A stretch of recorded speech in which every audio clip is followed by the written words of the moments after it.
What a transformation. ये न्यासा देवगन है, Ajay Devgan and काजल की बेटी. For commenting on my looks and everything.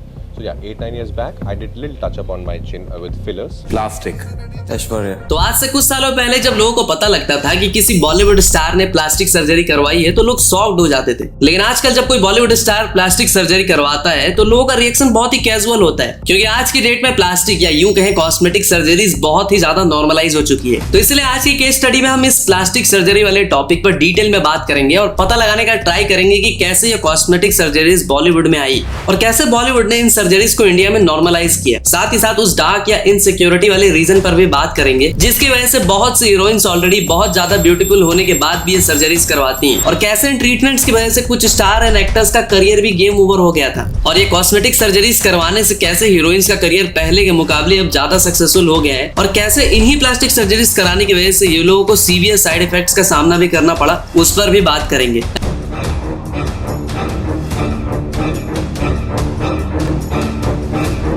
And most important, Bollywood की प्लास्टिक सर्जरी वाली प्रॉब्लम इंडियन सोसाइटी को किस लेवल पे नेगेटिव वे में इंपैक्ट कर रही है और एक आम आदमी एंड औरत के ब्यूटी स्टैंडर्ड्स को ड्रेस्टिकली चेंज कर रही है, उस पर भी बात करेंगे. तो गाइस जल्दी से अपने प्लास्टिक वाली कुर्सी की पेटी बांध लो ताकि प्लास्टिक सर्जरी के बारे में इस तूफानी वीडियो में आज इतनी ज्यादा शॉकिंग डेटा एंड फैक्ट्स लेकर आया हूँ कि आप जिन बॉलीवुड एक्टर या एक्ट्रेसेस पे आपका क्रश होगा, आज आपको 440 वोल्ट का झटका धीरे से लगेगा और आपका भी मोह भंग हो जाएगा. लेकिन उससे पहले एक छोटी सी रिक्वेस्ट है कि भाई वीडियो को अभी से लाइक कर देना. 15K का टारगेट पूरा कराना आपकी जिम्मेदारी. तो हमेशा की तरह वीडियो को 4 पार्ट्स में सेग्रीगेट किया है. सबसे पहले बात करते हैं राइज ऑफ प्लास्टिक सर्जरी. तो देखो, एक टाइम था 50-60s में जब बॉलीवुड सुपरस्टार्स का स्टारडम मुश्किल से 10-15 साल ही रहता, फिर चाहे वो दिलीप कुमार हो, राजेश खन्ना हो या फिर देवानंद जैसे सुपरस्टार्स. और क्यों ना हो, क्योंकि इनका स्टारडम का जो टाइम स्पैन था वो मुश्किल से 15 ईयर्स का ही होता था. इवन अमिताभ बच्चन, जिनको सदी का महानायक कहा जाता है, उनका स्टारडम ही बस 20 साल ही रहा था. उसके बाद उनका डाउनफॉल स्टार्ट हो गया था और उन्होंने भी बॉलीवुड मूवीज में बाप दादा वाले सपोर्टिंग रोल्स प्ले करने शुरू कर दिए थे. बट फिर एक टाइम आया 90s का जब बॉलीवुड में SRK, सलमान, आमिर, अक्षय, अजय जैसे स्टार्स आए और शॉकिंगली उनका जो स्टारडम था वो लिटरली पिछले 35 साल से वैसा का वैसा ही था. 60s की एज में भी सुपरस्टार बन के घूम रहे होते हैं ये लोग. और ऐसा क्यों है कि पहले के बॉलीवुड स्टार्स 40s या 50s की एज में ही मुश्किल से अपना स्टारडम होल्ड कर पाते हैं और आज 90s के स्टार्स लिटरली 60 की एज में अपना स्टारडम मस्त एंजॉय कर रहे हैं. तो अगर इसके रीजन की बात करें तो एक बॉलीवुड मूवी का ही डायलॉग है कि हीरोज की अगर जवानी खत्म तो उनकी कहानी खत्म. और ये बॉलीवुड का डायलॉग ही बॉलीवुड स्टार्स पे बिल्कुल फिट बैठता है, क्योंकि 50, 60, 70s के बॉलीवुड स्टार्स लाइक राजेश खन्ना, अमिताभ बच्चन अपने फेस पे किसी भी तरह का ट्रीटमेंट या फिर किसी भी तरह की सर्जरी वगैरह नहीं कराते थे, जिसकी वजह से वो 40s की एज के बाद ही एजेड लगने लगते थे. और अब सिंपल सी बात है कि एक हीरो जिसकी एज हो चुकी है उसकी फिल्में कोई क्यों ही देखने जाएगा, जिसकी वजह से उनका स्टारडम ज्यादा लंबे टाइम तक टिक नहीं पाता. लेकिन फिर टाइम आया 90s का जब बॉलीवुड स्टार्स को अपने फेशियल फीचर्स एनहांस करने के लिए काफी सारे treatments like liposuction, rhinoplasty, tummy tuck, face lift, blepharoplasty and many more के बारे में पता चला. एंड मोस्ट प्रोबेबली उन्होंने ये सारे ट्रीटमेंट्स करवाए जिनकी वजह से वो 60 की एज में भी मस्त 25 साल के लौंडे लगते हैं. एंड दैट्स व्हाई कि उनका स्टारडम ज्यादा लंबे टाइम तक टिका भी रहा. और देखो 90s के big stars like SRK, Salman, Aamir, Akshay, Ajay ने ये ट्रीटमेंट्स करवाए हैं या नहीं, उस चीज को कभी ऑफिशियली रिवील नहीं किया गया. बट अगर मैं आपसे पूछूं कि क्या SRK, आमिर, अक्षय इनके 60s के एज में भी इतना यंग दिखना नेचुरली पॉसिबल है? नहीं.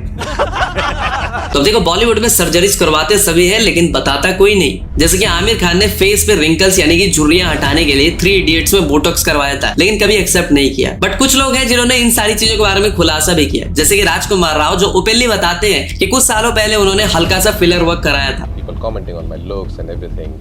So yeah, 8-9 years back, I did little touch up on my chin with fillers.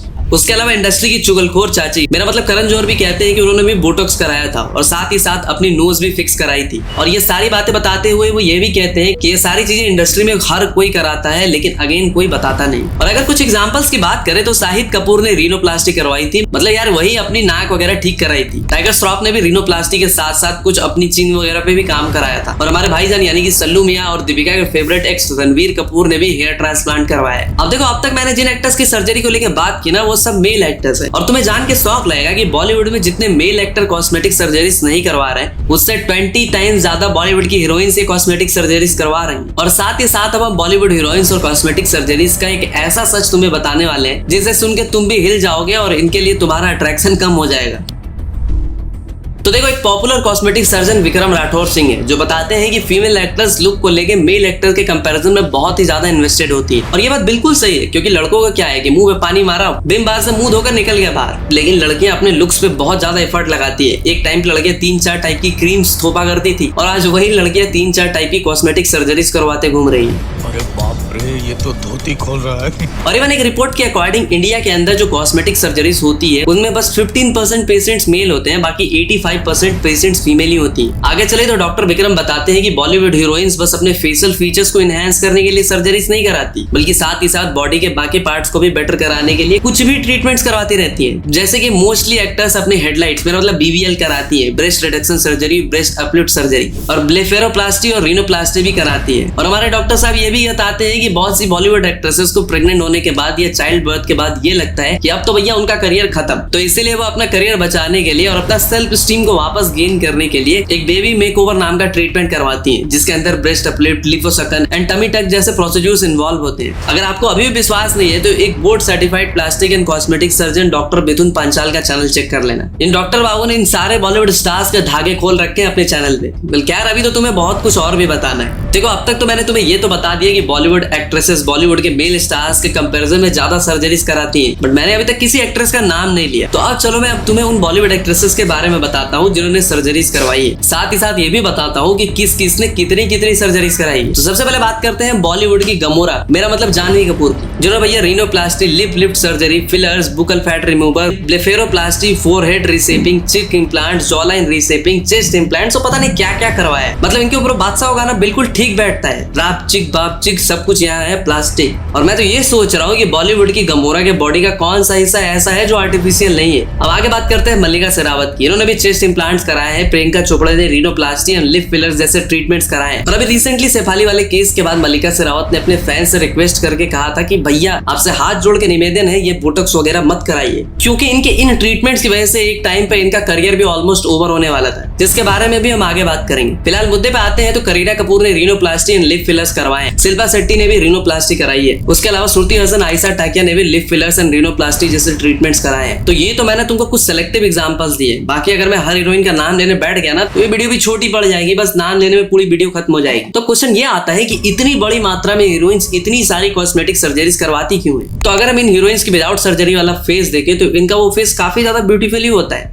But फिर भी मेजोरिटी हीरोइंस काफी सारी सर्जरीज करवाते घूमती है। और इसका रिस्की रीजन पता है क्या है? तो इसके मेजर रीजन की बात करें तो वो है इनसिक्योरिटी। जैसे कि प्रियंका चोपड़ा, काजोल देवगन, शिल्पा शेट्टी, ये कुछ ऐसे एक्ट्रेस है जो अपने ब्राउन स्किन टोन की वजह से काफी ज्यादा इनसिक्योर फील करती थी। या फिर हम ये भी कह सकते हैं कि इनको इनसिक्योर फील कराया जाता था, क्योंकि इंडिया के अंदर व्हाइट स्किन टोन को सुपीरियर माना जाता है और डार्क या ब्राउन स्किन टोन को इंफीरियर। और इसी इनसिक्योरिटी की वजह से काजोल देवगन, शिल्पा शेट्टी जैसी एक्ट्रेस अपने फेस को लाइटन अप करने के लिए या स्किन टोन को थोड़ा लाइट करने के लिए कुछ ट्रीटमेंट्स करवाती हैं। उसके अलावा जब भी कोई बॉलीवुड एक्ट्रेस बॉलीवुड में डेब्यू करने वाली होती है तो बॉलीवुड के प्रोड्यूसर और डायरेक्टर्स उनको ये बोल के इनसिक्योर फील कराते हैं कि तुम्हारी नोज सही नहीं है, तुम्हारी लिप्स उतने अच्छे नहीं है। फिर इन प्रोड्यूसर्स के कहने की वजह से बहुत से एक्ट्रेस अपनी नोज फिक्स्ड कराती हैं, कोई लिप सर्जरीज करवाती हैं। तो बेसिकली हीरोइंस के ऊपर बिल्कुल परफेक्ट दिखने का प्रेशर होता है और उस प्रेशर की वजह से ही वो मल्टीपल सर्जरीज करवाती हैं। अब देखो, हीरोइंस मल्टीपल सर्जरीज करवा रही हैं तो क्या मान लिया जाए कि ये सब सर्जरीज सेफ ही होती है और इनका कोई साइड इफेक्ट नहीं होता? तो ऐसा बिल्कुल भी नहीं है, क्योंकि एक्ट्रेसेस के ऐसे भी बहुत सारे केसेस है जहां उन्हें कॉस्मेटिक सर्जरीज की वजह से करियर से हाथ तक धोना पड़ा था। इवन कुछ केसेस में तो कुछ लोगों ने अपने जान से भी हाथ धो बैठे थे। तो चलिए अब इन कॉस्मेटिक सर्जरीज के फायदे और नुकसान दोनों के बारे में बात करते हैं। तो देखो, ये जो कॉस्मेटिक सर्जरीज है ना वो हमेशा से ही फिल्म इंडस्ट्री का एक इंपॉर्टेंट और छुपा हुआ हिस्सा रहा है और हमेशा रहेगा भी, क्योंकि एक टाइम था जब बॉलीवुड की हीरोइंस की एज 30 हो जाती थी या उनकी शादी हो जाती थी या फिर वो प्रेग्नेंट हो जाती थी। उसके बाद कोई भी प्रोड्यूसर इन हीरोइंस को अपनी मूवीज में कास्ट करना प्रेफर नहीं करता था और ना ही ऑडियंस को ये हीरोइंस उतनी अपीलिंग लगती थी, जिसकी वजह से इनका करियर ऑलमोस्ट डिस्ट्रॉय हो जाया करता था। बट आज की डेट में ऐसा कुछ भी नहीं है। कॉस्मेटिक सर्जरीज की वजह से हीरोइंस के करियर की लॉन्जेविटी इंक्रीज हो जाती है। एक तरफ से बहुत अच्छी बात भी है। अगर मैं आपको कुछ एग्जांपल्स दूं तो करीना कपूर, काजोल, दीपिका पादुकोण, ये सारी हीरोइंस की एज 30 से 45 के बीच में है और तीनों ही शादीशुदा हैं और तीनों ही बच्चों की मां भी है। बट कॉस्मेटिक सर्जरीज के हेल्प से ये आज भी उतनी ही अपीलिंग लगती हैं जितनी पहले हुआ करती थी। और दैट्स व्हाई इन तीनों ही एक्ट्रेसेस ने पिछले 25-30 साल से बॉलीवुड में as a leading lady work कर रही हैं। तो जहां कॉस्मेटिक सर्जरीज का हीरोइंस और हीरोज दोनों पे बहुत ज्यादा फायदा होता है, तो इन सर्जरीज की वजह से बहुत सी हीरोइंस को नुकसान भी हुआ है। जैसे कि प्रियंका चोपड़ा, जिन्होंने अपने करियर के अर्ली डेज में अपनी नोज फिक्स कराई थी, बट उनकी नोज सर्जरी उतने अच्छे से हो नहीं पाई थी, जिसकी वजह से उनके हाथ से 2 बड़ी फिल्में में निकल गई थी। बट फिर उनके फादर ने उनको करेक्टिव नोज सर्जरी कराने को कहा। उसके बाद जाकर सारी चीजें फिक्स हुई। और छवि मित्तल बताती है कि उनके बोटॉक्स के प्रोसीजर के दौरान कुछ गड़बड़ हो गई थी, जिसकी वजह से उनका फेस ही पैरालाइज हो गया था। और कोयना मित्रा जिन्होंने नोज जॉब कराई थी, जिसकी वजह से उनको काफी सीरियस हेल्थ इश्यूज भी हो गई थी। उनका करियर ऑलमोस्ट खत्म हो गया था। आरती अग्रवाल जिन्होंने साउथ में प्रभास जूनियर, एनटीआर, नागार्जुन जैसे बड़े बड़े स्टार्स के साथ काम किया है, ऐसा बताया जाता है कि अपनी कॉस्मेटिक सर्जरीज की वजह से ही वो अपनी लाइफ भी गवा बैठी थी। और अभी तो रिसेंटली सैफ जरीवाला के इंसिडेंट के बारे में आपने तो सुना ही होगा। बट क्या आपको पता है कि उनके साथ यह हादसा होने से पहले वो एंटी एजिंग मेडिसिन यूज कर रही थी। इसके अलावा अगर हम कुछ और पॉपुलर सेलिब्रिटीज की बात करें तो राकेश सावंत, इनको तो भाई आप जानते ही होंगे। ये भी काफी अच्छी दिखती है, बट इन्होंने भी काफी सारी मल्टीपल सर्जरीज करवाई है, तो अब उनका फेस ऐसा दिखता है। आयशा टाकिया जो एक टाइम पे इंडिया की सिडनी स्वेनी हुआ करती थी, अब सर्जरीज के बाद उनका फेस ऐसा हो गया है। एमी जैक्सन जो एक टाइम पे one of the most beautiful Indian actresses थी, आज मल्टीपल सर्जरीज करवाने की वजह से लोग उनको पीकी ब्लाइंडर्स का सिलियन मर्फी कह रहे हैं। कैटरीना कैफ, इनकी तुम 2000 की कोई भी पिक उठा के देख लो, मतलब कैटरीना क्या ही लगती है, पूरा देश पागल था इनके पीछे। बट जब से उन्होंने सर्जरीज करवाई है, तब से वो कुछ ऐसी दिखती है, जिसकी वजह से अब विकी कौशल ही पागल है इनके पीछे। अब देखो, मैंने तुम्हें इन कॉस्मेटिक सर्जरीज के फायदे और नुकसान दोनों बता दिए, बट देखो पैसा उनका है, सर्जरीज वो करवा रहे हैं। सर्जरीज अच्छी होती है या बुरी होती है, इसका फायदा और नुकसान उन्हें मिल रहा है, लेकिन इस प्रोसेस की वजह से आम जनता का तो कोई नुकसान नहीं है। तो ऐसा बिल्कुल नहीं है, क्योंकि बॉलीवुड स्टार्स डायरेक्टली और इनडायरेक्टली इंडिया के यूथ को नेगेटिव वे में इन्फ्लुएंस कर रहे हैं, और इस चीज का रिजल्ट कितना भयंकर होने वाला है वो हम अगले पॉइंट में जानेंगे। तो एज वी ऑल नो कि इंडिया के अंदर बॉलीवुड का इन्फ्लुएंस हमेशा से बहुत ज्यादा रहा है। बॉलीवुड स्टार्स जो भी करते हैं वो यहाँ के लोग बिना सोचे समझे उनको फॉलो करते हैं, और आजकल बॉलीवुड का हर दूसरा सेलिब्रिटी ये कॉस्मेटिक सर्जरी करवाए घूम रहा है। वैसे तो ये सर्जरीज करवाना में कोई प्रॉब्लम नहीं है, बट बॉलीवुड के लोग खुद तो ये सर्जरीज करवा रहे हैं, साथ ही साथ बहुत छोटी एज में अपने बच्चों को भी ये कॉस्मेटिक सर्जरीज कराने के लिए उकसा रहे हैं, जैसे कि राशिद हडानी, सुहाना खान, खुशी कपूर। इवन बताया जाता है कि राशिद हडानी ने तो अपनी 18 की एज से पहले ये सारे ट्रीटमेंट्स करवा के बैठी थी। वैसे तो उस एज में ये सारे ट्रीटमेंट्स कराने इलीगल है, क्योंकि एफडीए के अकॉर्डिंग 22 की एज से पहले मल्टीपल कॉस्मेटिक सर्जरीज करवाना काफी डेंजरस हो सकता है। और इस चीज का तो मैं एक एग्जांपल दिखाता हूँ। एक कैनेडियन एक्टर सैंड वोन कोलोकी बीटीएस मेंबर है। तो होता कुछ ऐसा है कि एक कैनेडियन एक्टर सैंड वोन कोलोकी बीटीएस मेंबर जिमी की तरह दिखना चाहता है, जिसकी वजह से वो 22 की एज से पहले मल्टीपल कॉस्मेटिक सर्जरीज करवाता है, जिसकी वजह से भैया उसका राम नाम सत्य हो जाता है। अब देखो, बॉलीवुड के ये जो स्टार्स किड्स होते हैं बहुत ही यंग एज में कॉस्मेटिक सर्जरीज करवा रहे हैं, जिसकी वजह से हमारे यूथ नेगेटिव वे में इनसे इन्फ्लुएंस हो रहे हैं, और इन सेलिब्रिटीज के सेट किए हुए ब्यूटी स्टैंडर्ड्स को मैच करने के चक्कर में वो भी कोई चीप सी कॉस्मेटिक सर्जरीज करवाने में लगे, जिसका नेगेटिव इंपैक्ट कितना भयंकर हो सकता है वो तो मैंने तुम्हें बता ही दिया। उसके अलावा अगर बात करें ये सेलिब्रिटीज की वजह से कॉस्मेटिक सर्जरीज किस लेवल पे नॉर्मलाइज हो रही है, तो ये बात सुन के तुम हिल जाओगे। एक ग्लोबल सर्वे के अकॉर्डिंग रीनोप्लास्टी में इंडिया 2nd नंबर पर रैंक कर रहा है, और लिपोसक्शन में 3rd नंबर पे। और बताया जा रहा है कि इंडिया में कॉस्मेटिक सर्जरीज का मार्केट अगले 5 साल में 10 से 12% से इंक्रीज होगा। और अगर रेवेन्यू की बात करें तो ग्लोबल एस्थेटिक सर्जरी मार्केट के अकॉर्डिंग इंडिया का 7.5% शेयर है, और ऐसा प्रेडिक्ट किया जा रहा है कि इंडिया में कॉस्मेटिक सर्जरीज का जो मार्केट वैल्यू है 2023 तक 11 बिलियन तक पहुंच जाएगा। मतलब लिटरली फ्यूचर में एक ऐसा टाइम आएगा जब हर कोई कॉस्मेटिक सर्जरी करवाए घूम रहा होगा। और भैया साउथ कोरिया की बात करें तो प्रेजेंट के टाइम में ही वहां पर आज की डेट में 3 में से 1 लड़की प्लास्टिक की गुड़िया बनी घूम रही है। और मैं जो यहाँ बैठ के ज्ञान दे रहा हूँ, क्या पता मैं खुद भी कोई ऐसी प्लास्टिक सर्जरी करवा लूं कि तुम मुझे पहचान ही ना सको। अब ये तो भाई होगी थोड़ी सी मस्ती मजाक की बात है, बट अगर मैं अपना ऑनेस्ट ओपिनियन दूं तो कॉस्मेटिक सर्जरीज करवाने में कुछ गलत नहीं है। अगर हम लोग रियलिस्टिकली देखें तो कॉस्मेटिक सर्जरी सोसाइटी के लिए एक बहुत बड़ा वरदान भी है। जैसे कि मान लो कि कोई ऐसा पर्सन जिसको बचपन से ही फेस पे कुछ प्रॉब्लम है, तो उसके फेस को इन सर्जरीज के थ्रू सही किया जा सकता है। और तुम्हें पता ही होगा कि इंडिया के अंदर एसिड अटैक के केसेस बहुत ज्यादा होते हैं, जब बहुत सी लड़कियों को पूरा फेस ही डिस्ट्रॉय हो जाता है। उन केसेस में भी उनके फेस को ठीक करने के लिए ये सर्जरीज काफी कारगर साबित होती हैं। या फिर मान लो कि कोई सोल्जर है जो कि ब्रूटली इंजर्ड हो गया है, उसका फेस बहुत ही ज्यादा अगली हो गया है, तो ये ट्रीटमेंट एटलीस्ट उन्हें सोसाइटी में बाहर आने लायक बना देती है, मतलब लोग उन्हें देखकर डर जाएंगे।